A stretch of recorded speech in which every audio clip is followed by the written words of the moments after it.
Hi, I'm Carrie Deaver Boaz with JustBats.com. I've coached at every level there is. I've started in high school, travel ball, college, and the Pro League, and now I'm back at travel and high school.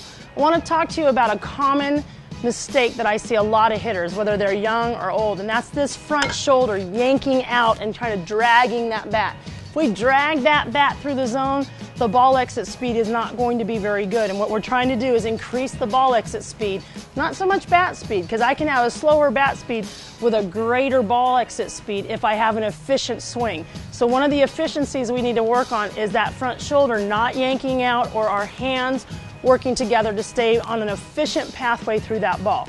So what we're going to do is I would normally use a heavier bat, maybe a drop 10, excuse me, and I'm going to drop to a smaller, shorter bat so that I can really work on that bat control through it, because the more bat control I have to that ball, the more efficient I am. So what I'm going to work on is I'm going to take this front arm, it's going to stand literally right over that ball, okay?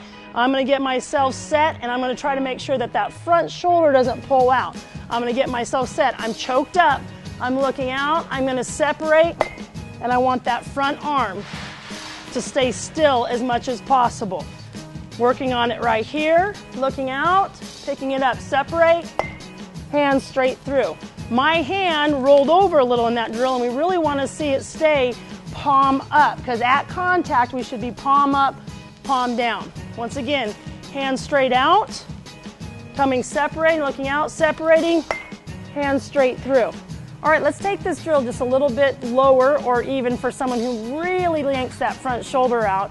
And we're going to bring in an assistant, and she's going to actually hold my hand. Once again, we're focusing on that front shoulder staying tight as I go through that pathway of the ball. Remember, I'm choked up on that ball, I'm looking out, and I'm going straight through. Notice how I rolled my hand over a little bit, so I want to make sure I get it palm up as I'm going through. I'm out, separate, straight through, so that you see that shoulder coming in, and it's going to stay in as I hit, and it only rotates after that ball's already done the damage. Thanks a lot, and good luck.